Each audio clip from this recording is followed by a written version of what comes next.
The sun has gone down at Hangman's Hill, and the ghost at Misery Corner isn't walking tonight.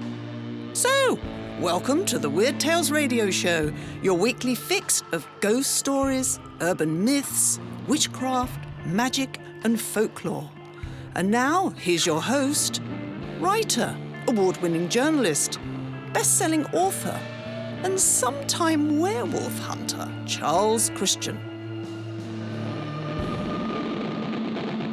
Hello and welcome to another episode of the Weird Tales radio show with me, Charles Christian. We're starting with a couple of pieces of house news. The first is that we are going to be selling my new book, Shuckland, outside the UK. We're in the process of setting this up on Amazon, but you could also order directly from us here at urbanfantasist.com and pay via PayPal. Sadly, we can't do anything about the extortionate airmail postage charges. We also have an ebook version available on Amazon Kindle. This is in the Kindle print replica format, which is Amazon's equivalent of PDF. And while you can read it on the Kindle app and desktop client versions of Kindle, as well as most Amazon Fire Kindle devices, print replica format is not compatible with all Fire devices. I know, crazy. This is an Amazon issue outside our control, so please do check compatibility first. The second piece of news is that our Weird Tales show YouTube channel is now starting to roll along, and we should have 2 new videos up within the next few days. Right, formalities over, now on with the show, and let's introduce this week's guest. It's Dan Hill making a return to the show, this time talking about his new book, Blah Blah Blah, A Snarky Guide to Office Lingo. It's basically a devil's dictionary spin on office jargon, what you think it means and what it actually means in practice. Dan was previously on the show last year talking about his book Famous Faces Decoded, an emotional intelligence primer on how to read politicians and celebrities' true feelings behind their facial expressions.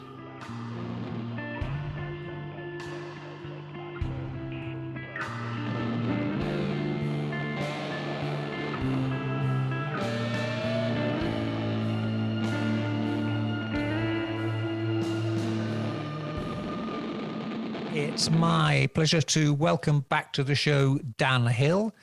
We were last talking to Dan about his book, leafs through, Famous Faces Decoded, which was really all about, well, reading other people's faces and emotions and what they are really saying or not saying.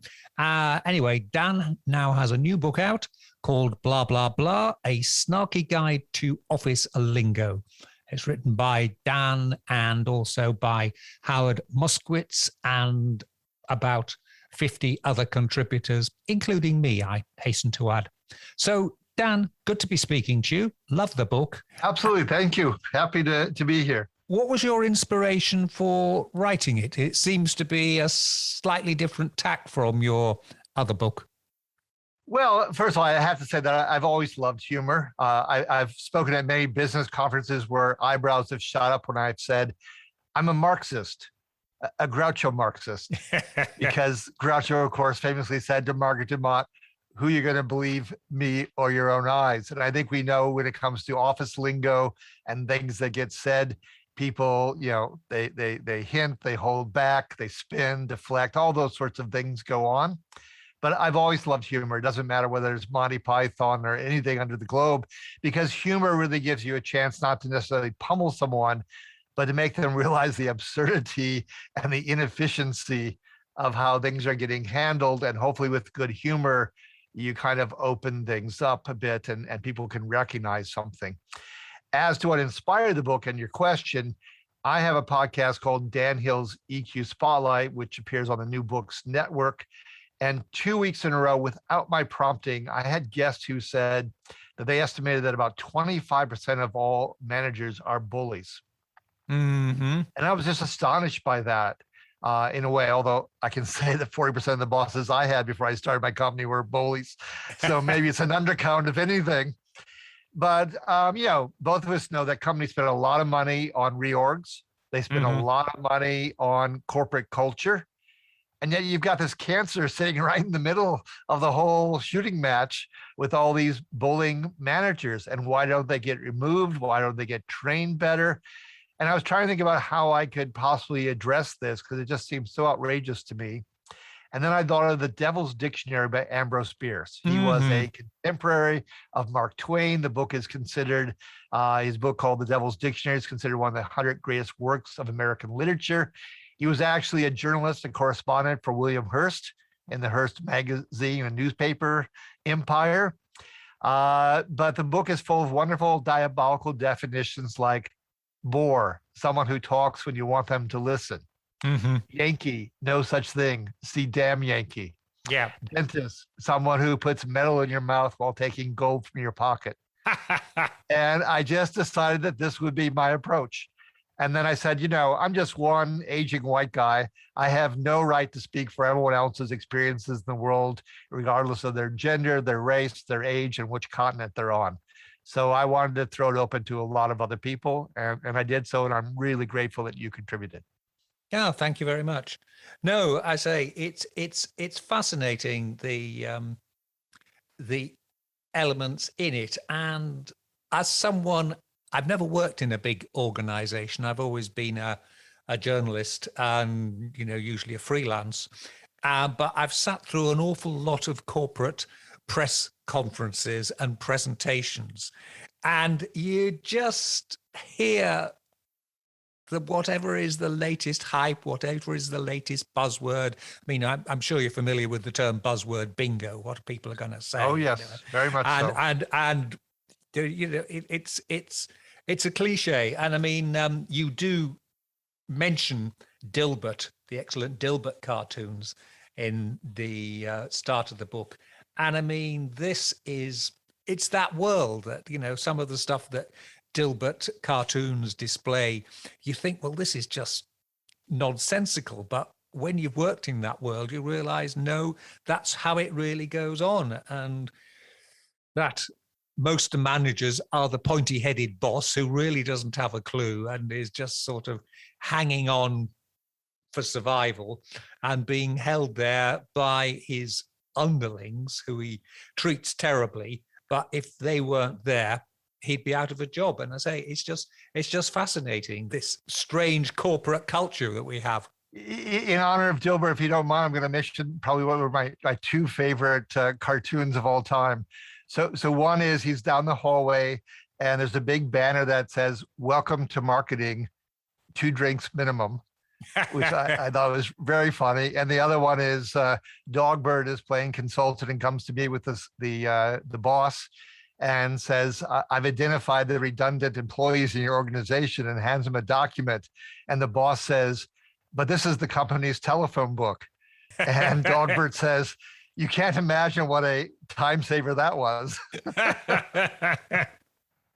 Yeah, I think that's it. Yeah, and I mean, we've all worked and encountered people, and you think, how have they kept their job? How are they still there?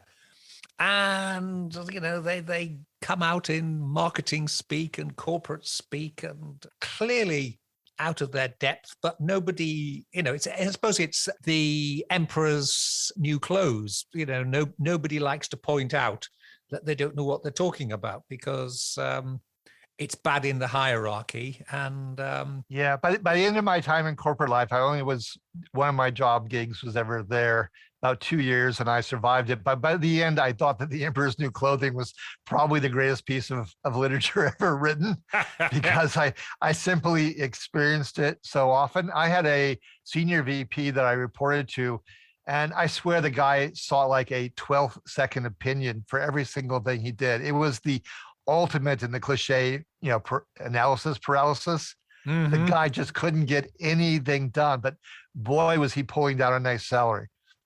And it's interesting to see how the fashion for the buzzwords change over time and what they're going to be coming up with. And then suddenly it's been shoehorned into every piece of presentation, every piece of conversation, no matter how irrelevant it may be.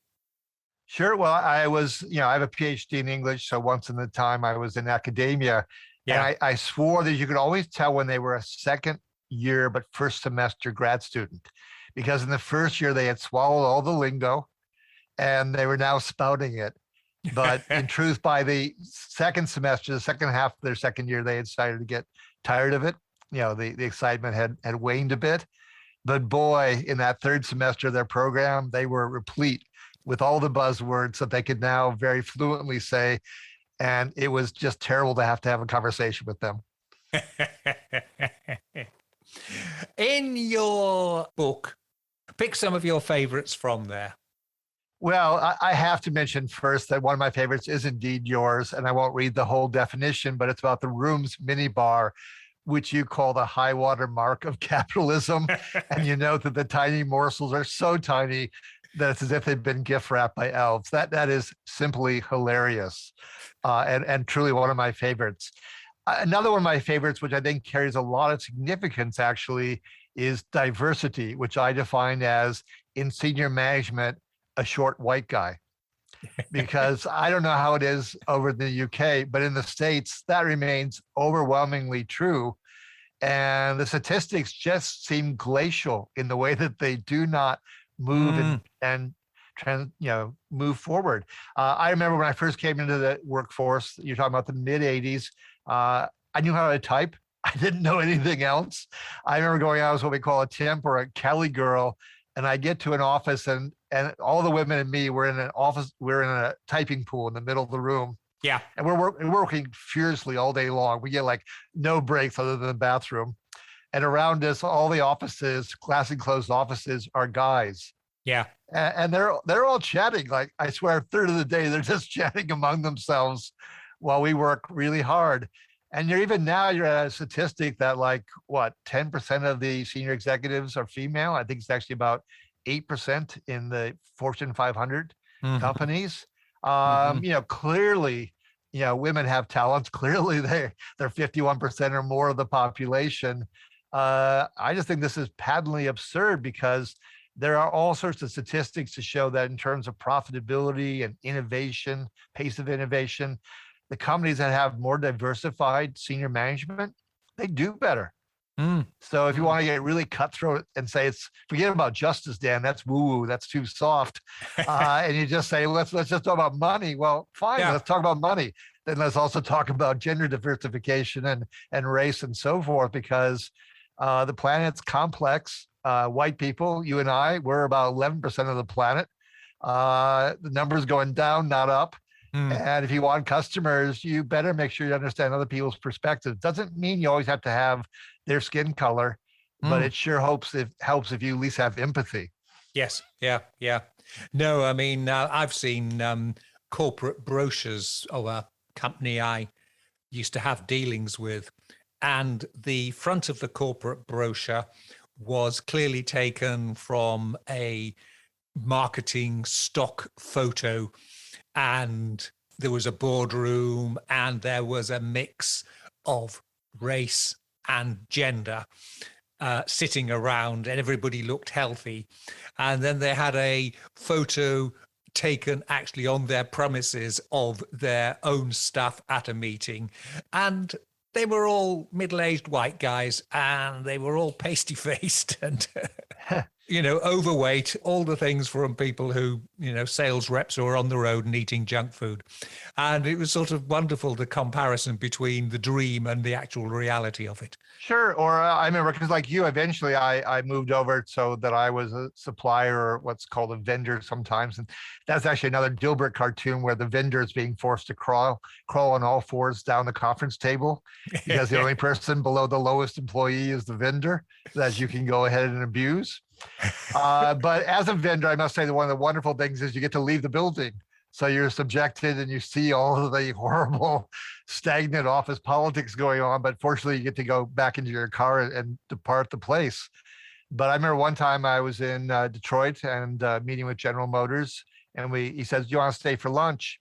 Well, we head to the lunchroom, and it is diversified, but there is not a single table at which people of mixed color are sitting together. Yeah. Nowhere in a large lunchroom. Yeah. And I went, whoa, I think that's a problem. Uh, Yes. Can't you see it? It's right in front of your eyes. Yes. Yeah, it's literally black and white. Yeah. So, well, here's another one: dialogue. Two people discussing a problem in the way the boss wants and that the company would approve of. You know, we need genuine dialogue. We need back and forth. Everybody needs a feedback loop that actually is authentic. And we have terrible blind spots as human beings. One of my wonderful surveys that I came across once was from Europe, and it was 8 countries, and they asked the citizens of each country in turn, which country in Europe is the most arrogant, is the least arrogant, and which one is the most compassionate. And with only 2 exceptions, they always, in self-aggrandizement fashion, chose their own country. The only 2 exceptions was that the Italians said the Spanish were actually less arrogant. And in the case of the Czech Republic, they said the Slovaks were. But in every other case, lo and behold, no, we're the most wonderful. We're the most wonderful. And, left to our own devices, that's what human beings will do. Yeah. Sadly. Yeah. Can I talk about customer service? This would be another one. Oh, customer service. We love customer service. Yes. Yeah, we always talk about how important it is, customer service. And so I came up with this one. Your call is very important to us. That's the term. And the definition is, and now here in full, while you wait, is Beethoven's Ninth Symphony. Because, your call is not very important to us. It is a cost as opposed to a revenue stream. Yeah. And we will fund and staff as poorly as we possibly can get away with. Oh, yes. I always thought that if the CEO or the CEO's wife or somebody actually called into the corporate switchboard and realized the person had wandered off and no one was answering, or how the telephone tree worked, and hit this number, then hit this number, then go to this number. Yeah, they go crazy. They go bonkers. And yet they tolerate it because I don't want to spend the money. Yeah. No, it's a particularly galling thing where they say your call is important to us. And I find myself pointlessly shouting down the phone, yeah, but not that important. You're going to staff your support service with enough people to answer your customers. Yeah. Yes. Or here's another one: untouchable. In India, a member of the lowest caste. In corporate life, the exact opposite. Beautiful. Oh, that is priceless. I love that. You're listening to the Weird Tales radio show with Charles Christian. Because, to your point earlier, I mean, how are these people in charge? I mean, some of them are very good. I mean, don't get me wrong. There's some really brilliant people, but they can be hard-edged brilliant, like you're around the mafia. I remember being on a British Airlines flight, and they had a survey of British business executives and what's your favorite movie of all time, and like 80% of them chose The Godfather, which I really love as a movie. But I said, what does this say about your ethos and how you deal with your rivals and your customers and everything else under the sun? There's just so often very little accountability. Those people are seemingly untouchable. And at the moment, getting richer, a lot of them. Yes, phenomenally richer. It's appalling. I don't mind. I admit I create a slight distinction. If you actually created the business, it was your idea, you made all the sacrifices. I mean, Bill Gates suffers from a good deal of contempt on his face, as I know as an expert. And obviously now his marriage, dissolved based on some of his behavior.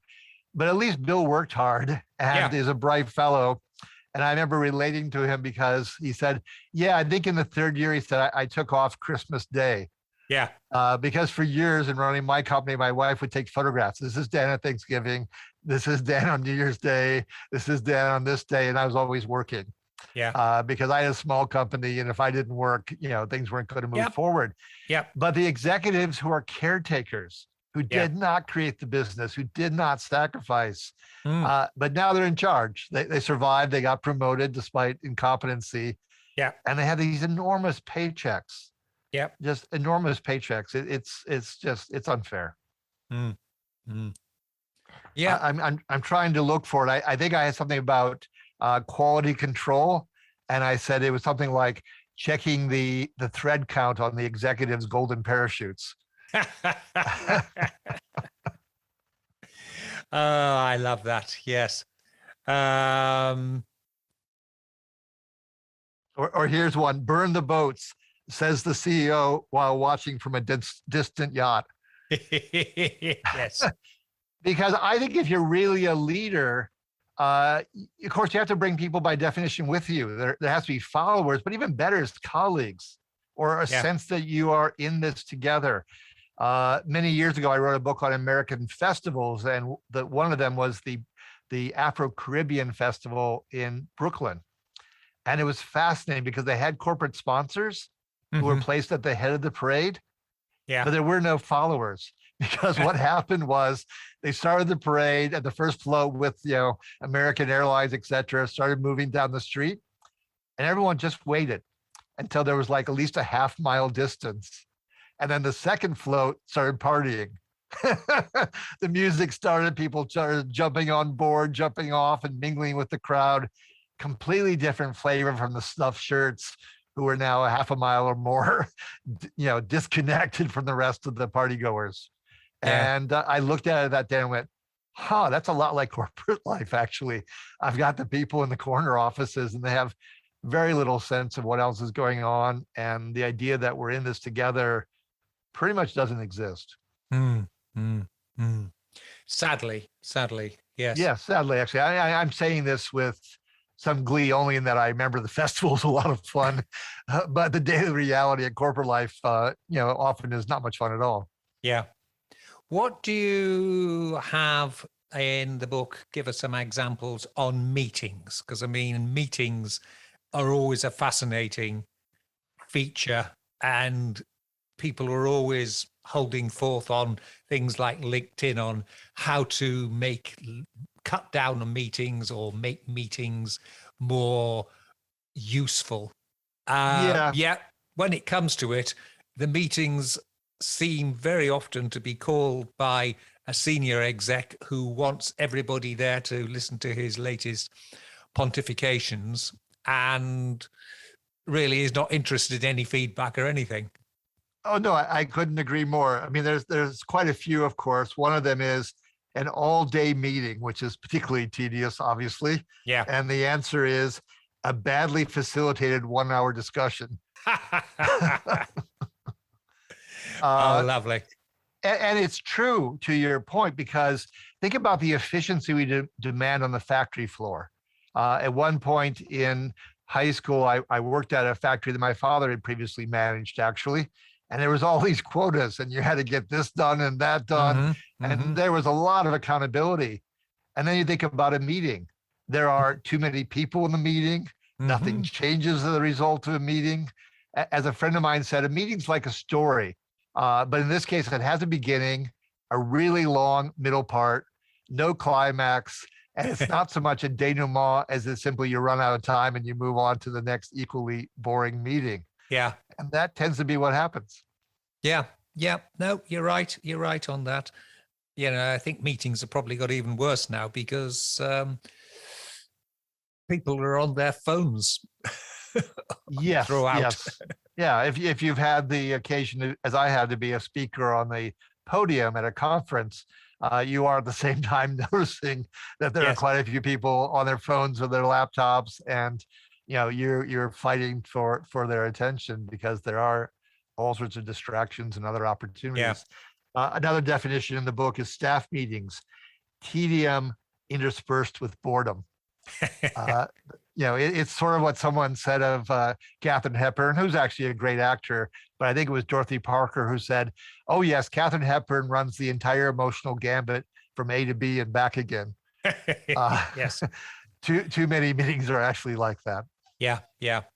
Do you have anything in the book about everyone's pet favorite or hate, PowerPoint? Yeah, I do have one on PowerPoint. I can't probably find it immediately, but I think it's something like statistics, and graphic symbols fighting to avoid asphyxiation. And I say that because one time, speaking of conferences in North Carolina, I followed to the stage someone from Walmart, and boy, were people happy to have me there, because that person's charts, every slide was chock full of numbers. Mm-hmm. There wasn't a joke to be heard in the guy's presentation. There was no imagery whatsoever. There were no call out quotes. There was basically no fun. There was nothing in it for the audience, just this long slog of numbers. And if that was any indication of what Walmart's culture is like, heaven help us all. Oh, that's wonderful. I think that's a good spot to end it on. It really does sum it up. And I say, the book is called Blah, Blah, Blah, A Snarky Guide to Office Lingo. And it's available on Amazon. How's it going? Because it's now been out, about a month or so, is it? Somewhere in that range. It's in the top 30, I believe, for business humor, which is almost an oxymoron, I suppose. But I'll win whatever category I have a chance in, and that's fine. So I'm happy. There's 80,000 business books out at any given time on Amazon. Yeah. So God knows there's lots of competition. Yeah. So if you can move up the ranks, it's a pretty sweet thing. Yeah.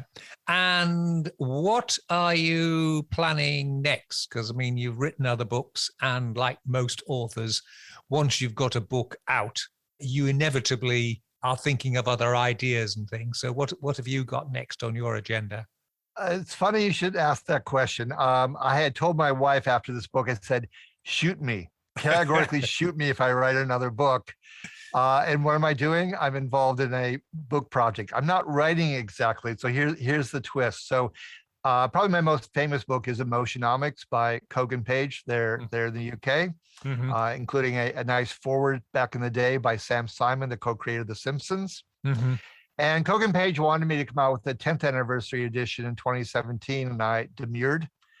But with all the things going on, Me Too movement, Black Lives Matter, even the Business Roundtable came out and said, actually, we need to move off shareholder capitalism to stakeholder capitalism. Basically, they're admitting they need to be more humane. Mm-hmm.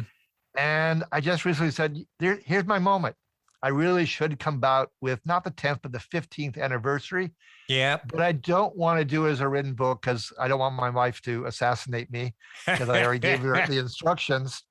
So I'm going to record it with two guys who are going to interview me, basically. It's going to be a voiced book. I think it's just much more fun to have the conversation. Mm-hmm.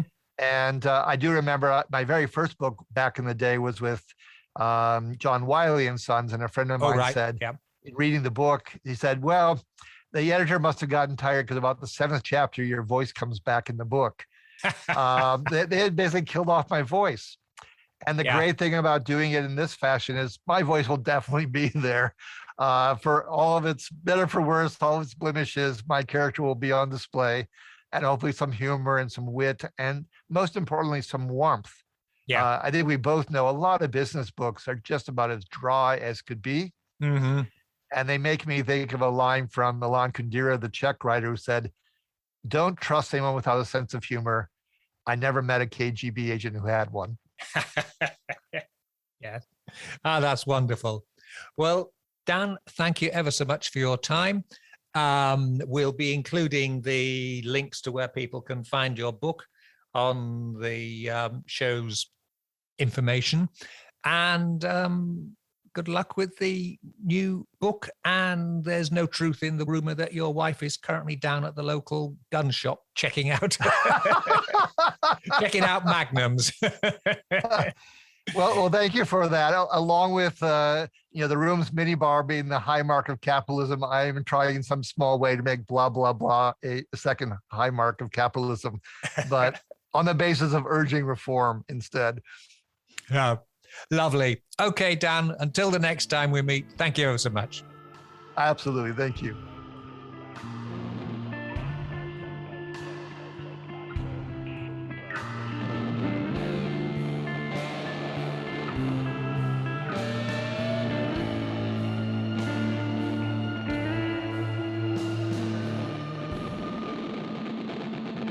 Once again, a big thank you to this week's guest, Dan Hill. You can find him online at www.sensorylogic.com and on Amazon. As ever, there'll be links on the urbanfantasies.com website, as well as in the podcast and YouTube metadata.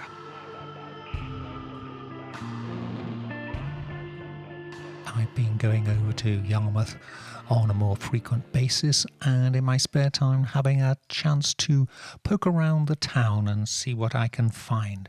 And now one of the things that intrigued me was the name of one of the little streets there. It's called the Kitty Witches Row, which is spelt as in witchcraft witches. Now, with the rows, let's just put the background in there. When Yarmouth first developed in the Middle Ages, it was essentially on a sandspit between the mouth of the River Yar, where its name comes from, and the North Sea. There were city walls around it, but it essentially meant it was a very long, narrow town with lots of narrow streets running parallel to each other across the sandbar. These streets were called rows, and there were 145 of them. In fact, many of them were only given the number. So you lived in number 44 row or number 122 row. And when I say narrow, they were, in some instances, just 27 inches wide in parts.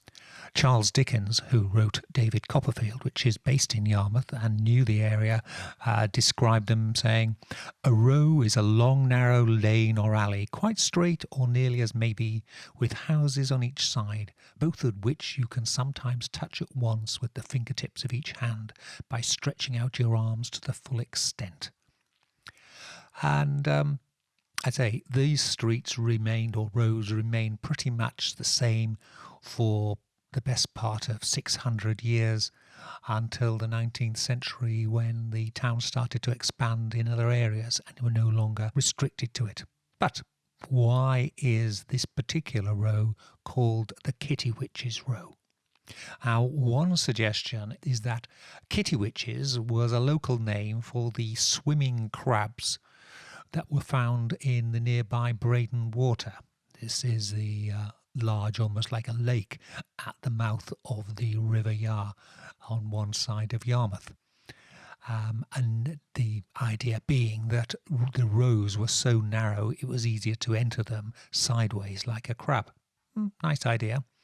Another suggestion is that there was a flying beetle called the cockchafer, which was known in this part of Norfolk as a kitty witch.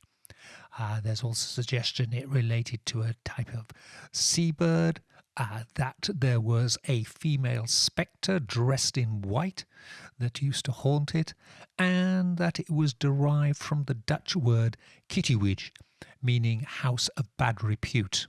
And why would the Dutch be saying that? Well, Great Yarmouth is just across the North Sea from Holland, and it used to, in medieval times and until much later, used to have an annual herring fair which ran from Michaelmas, September the 29th, through to Martinmas, November the 11th, and large numbers of Dutchmen would come over and frequent the houses of bad repute.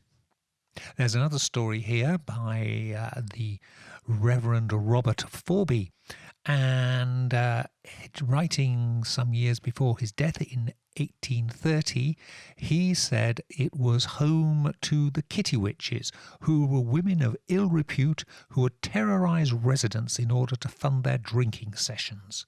He wrote that a kitty witch was a woman dressed in a grotesque and frightful manner, otherwise called a kitty witch, probably for the sake of a jingle. I don't get that bit, I must admit. It was customary many years ago for Yarmouth women of the lowest order to go in troops from house to house to demand contributions at some season of the year to support their drinking.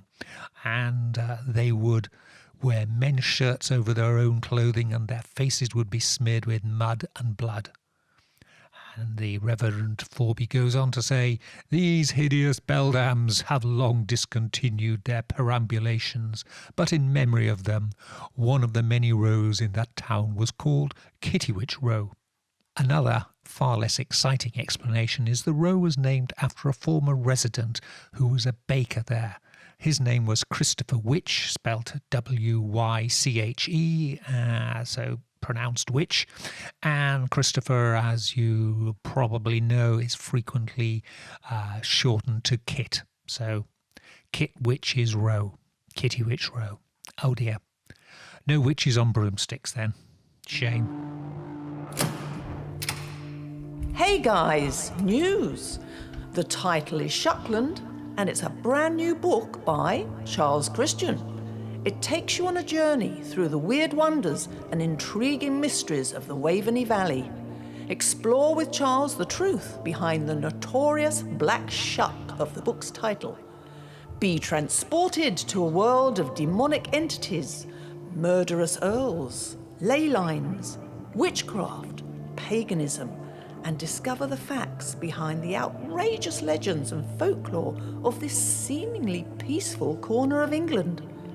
Shuckland is a 200-page illustrated paperback available through bookshops and online via Amazon and Books Etc., as well as the Urban Fantasist website at www.urbanfantasist.com. Shuckland is priced at $12.95, and there's an ebook version available on Amazon priced just £3.25. Shuckland, get yours today.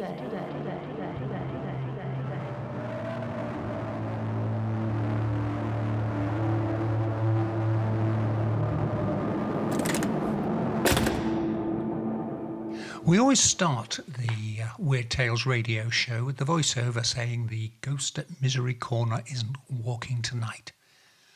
But what's the story behind that?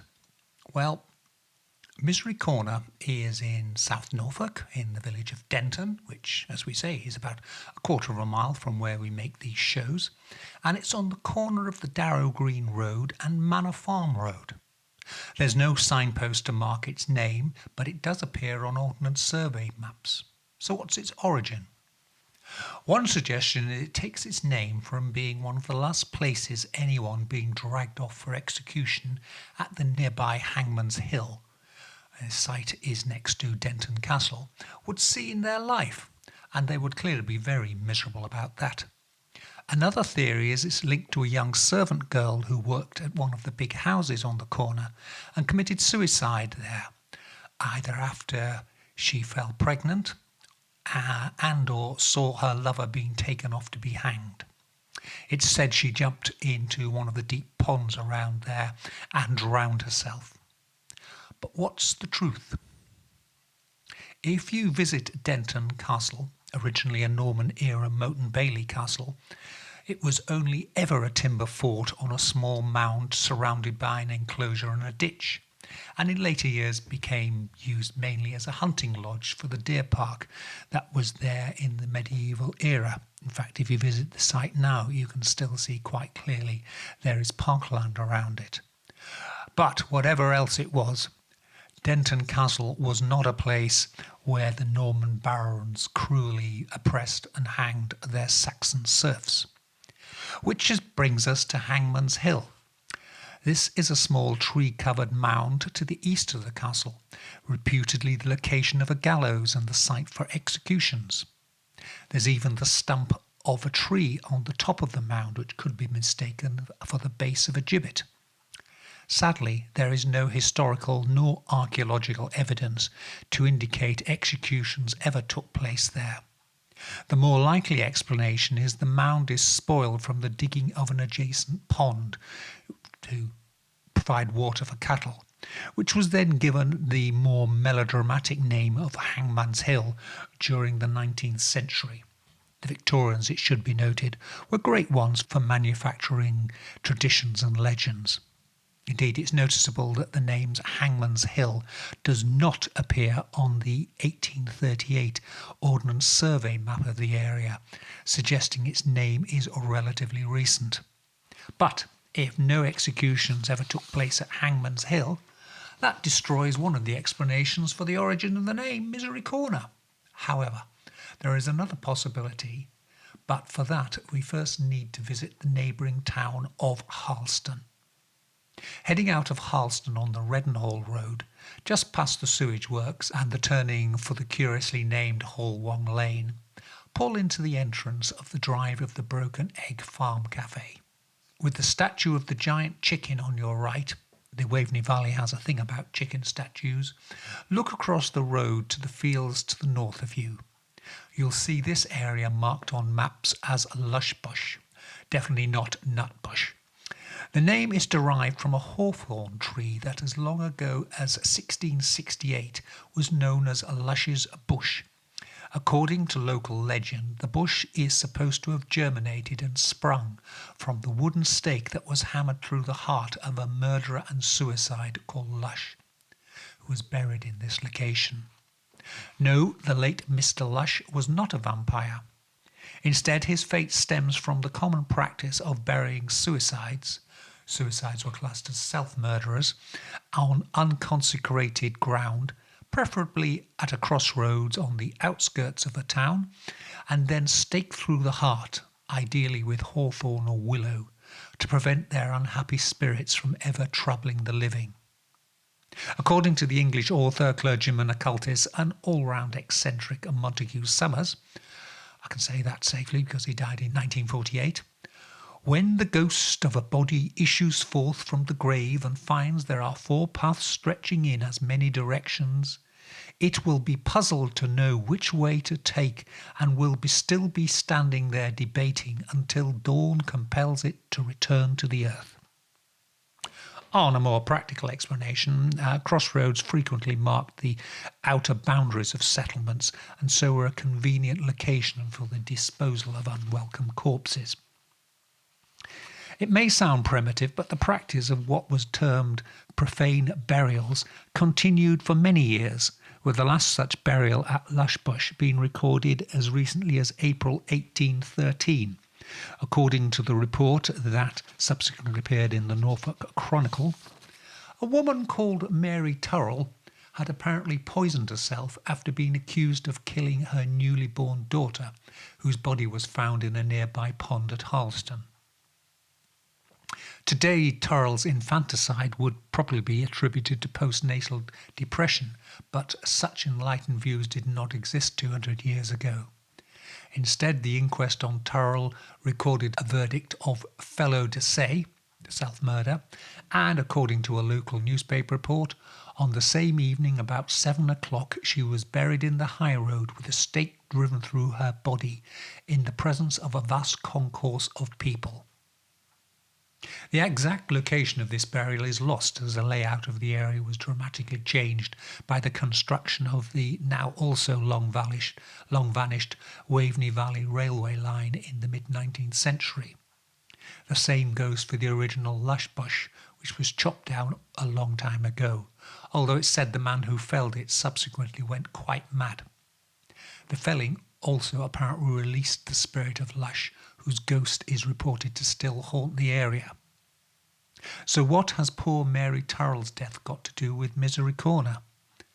The connection is Misery Corner is a road junction on what would have been the edge of a village. In other words, another place where suicides would suffer the miserable fate of a profane burial and being buried with a stake through their hearts. As we make our way along the gloomy venue of overhanging trees from Misery Corner at twilight, you can understand why some local people are reluctant to walk along it alone at night. They believe it is haunted by the ghost of the servant girl who killed herself. Some even say they have felt cold, wet fingers gripping at their hands as they walked along here. Just their imagination, or is it?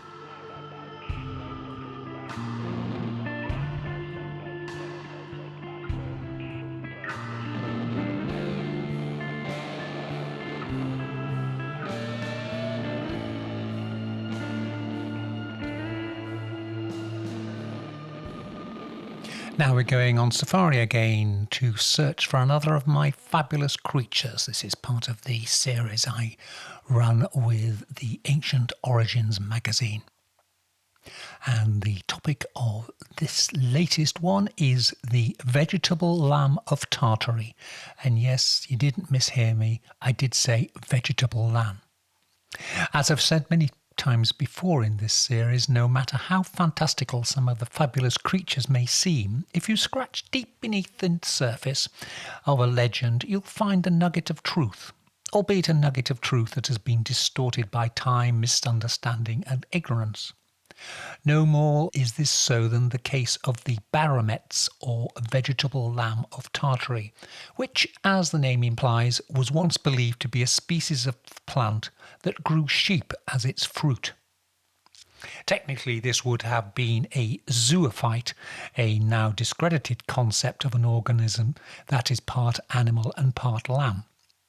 But the vegetable lamb was originally chronicled in the 14th century, and the concept of the zoophyte was not finally discredited until the early 19th century. So we cannot criticise the science of the first people who described the baramets or vegetable lambs. So where did the legend of Sthing, this also known as the Scythian lamb, begin? The first full report occurs in the Travels of Sir John Mandeville, a travel memoir that appeared between the years 1357 and 1371, and which purport to be the journal of an English knight from the town of St Albans, except Sir John never existed. Instead, the more likely candidate for the author is a 14th century Liège, now in Belgium, physician called Jehan de Bourgogne, who compiled the travels from extracts stolen from other authors' works, including a certain Friar Odoric of Pordenone, interwoven with complete flights of fancy. There is also no evidence Jehan de Bourgogne ever visited Tartary, a term used to describe what we'd now call Central Asia. This is unlike Friar Odoric, who he pinched the story from, who travelled extensively throughout Central Asia, India and China. But what about the vegetable lamb?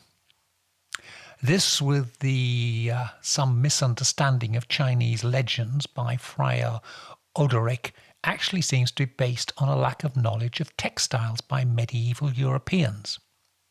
The most widely worn clothing material was wool, which comes from sheep.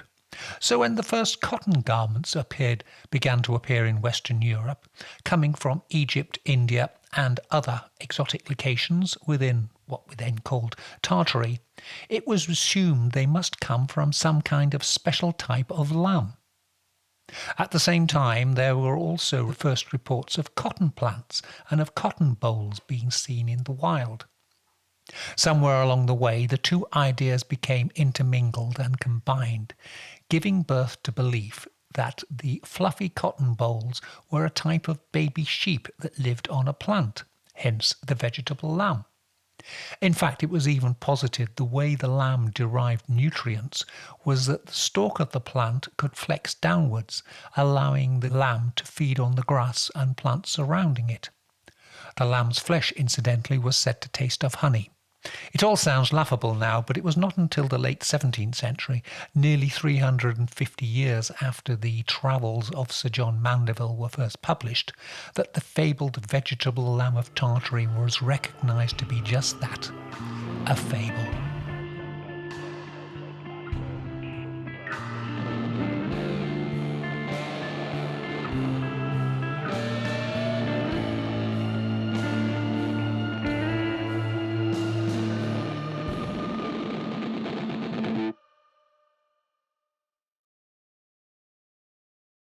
Here's a wonderful tale from the website Atlas Obscura of obscure places to visit. And it's Tombstone House in Petersburg, Virginia. To be exact, it's 1736 Youngs Road, Petersburg, Virginia. This is an example of waste not, want not, or perhaps better, waste not, haunt not. It's a stone house, but it has very macabre origins. It was constructed in 1935 from the bottom half of government-issued marble tombstones that previously topped the graves of Union soldiers in the Poplar Lawn Cemetery. Yeah, you heard that. So basically, the soldiers all died in the siege of Petersburg, which lasted for 9 months at the end of the American Civil War. Or Civil War, as we call it in America. And they were eventually buried at the Poplar Lawn Cemetery, and after their original wooden grave markers had rotted away, the government installed upright marble headstones to take their place. However, during the Great Depression, which is now, 90 years ago, maintaining the cemetery and the headstones suffered because there was not enough money to go around.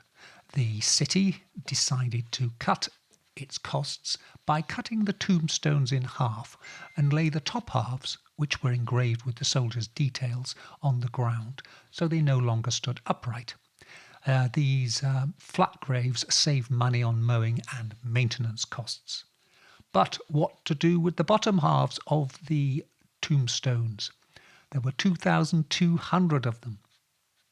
They were sold for the princely sum of $45, and their new owner, Oswald Young, used them to build his house, chimney and walkway. When you look at the house, you can quite clearly see it might look like they're breeze block slabs, but no, they are marble tombstone bottoms. Yes. Insert your own puns here. Must be nice and ghoul in summer, but probably not the most inviting door to knock on during Halloween. Anyway, you can find it by accessing the Squirrel Level Road exit 65 of 185. Go north on Squirrel Level through the traffic lights. Squirrel Level then becomes Young's Road, and Tombstone House is the third house on the left. Not even half a mile off the interstate. Yes, add that to your road trip around America. We haven't had any magic for a while, so let's remedy that with a couple of spells and rituals. The first one, called Burying in the Past, and this is recommended in Everyday Magic, a pagan book of days, and it's suggested it's an appropriate one to practice in mid-October. And what you do is find a dead leaf, plenty of them at this time of the year, write on it, ideally in non-toxic ink, marker pen, write on it something you wish to be rid of, such as a bad habit or an addiction, or even a person that you want out of your life. This is what you write. Goodbye, whatever, cigarettes. You were part of my life, but now you are dead to me. I consign you to the earth. May you rot there. Let there be fertile ground for better things to grow in the fullness of time. And that's it. And then go inside and have a warm drink or an alcoholic beverage. The second one I've got from Llewellyn's Book of Days, and this is again recommended for mid-October, and is particularly pertinent given that we had the famous 6-hour Facebook outage last week when a lot of people said, wow, wasn't that nice? And it's to have a media-free day. Dion Fortune once wrote that if magic is the art of causing changes in consciousness in conformity with will, then we can make magnificent changes by exercising choice. So we're going to use this to augment the power of our will and make change. So today, or whatever day you want to do it on, choose to limit your media exposure. Try it for just one day. Be mindful of what information you consume. Avoid junk food messages and fear-mongering. Leave the radio off, turn the television off, bypass the newspaper stand or e-news, and avoid looking at internet news feeds and particularly Facebook. Do this for just one day. Then, after the day, on the evening, evaluate your energy. Do you feel less anxiety, fear and dread? If you do, contemplate extending your choice, cutting down your daily consumption of media. Perhaps then you'll realise that the world isn't quite as scary a place as some newspapers, television channels and broadcasters and social media would have you believe. Almost time to go, but before we do, we've had a question, a grim question at that, in from one of our listeners relating to a story we ran earlier this year about gibbet and gallows sites in England. Is it true, he asks, that in olden times people were hanged in chains while they were still alive and then left to slowly die on a gibbet from starvation, dehydration and exposure? It's a common belief, and there are plenty of folk tales of people passing by dying wretches in their cages. For example, in the case of the Caxton gibbet in Cambridgeshire, there is a story that a baker, passing by on his travels, took pity on the condemned man and threw him a bread bun to eat, only to be arrested for his charity and end his life hanging in chains next to the man he'd tried to save. This did not happen. The misconception stems from the similarity of the terms being hanged, with a rope around your neck, and hanging in chains. All the people who were gibbeted during relatively recent times, and by that I mean from the mid-16th century to 1832 when the practice was abolished, were already dead when they were hanged in chains or in a cage. However, this was not always the case, and in earlier, more barbarous medieval times, people were undoubtedly gibbeted alive. Incidentally, a replica of the Caxton gibbet now stands in the car park of a McDonald's takeaway. Make of that what you will. And on that doubly macabre note, it just remains for me to say this is Charles Christian saying thank you so much for listening in. Please join me again next week for more weird tales in weird times. Until then, stay well, stay weird. Goodbye. Black Shuck, the demon dog of East Anglia, is baying at the moon, which means it's time for us to go. You've been listening to the Weird Tales radio show with Charles Christian, your weekly fix of ghost stories, urban myths, witchcraft, folklore, and the paranormal.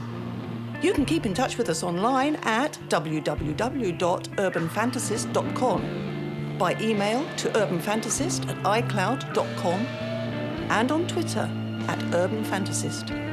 Join us again next week for another edition of the Weird Tales radio show. Goodbye.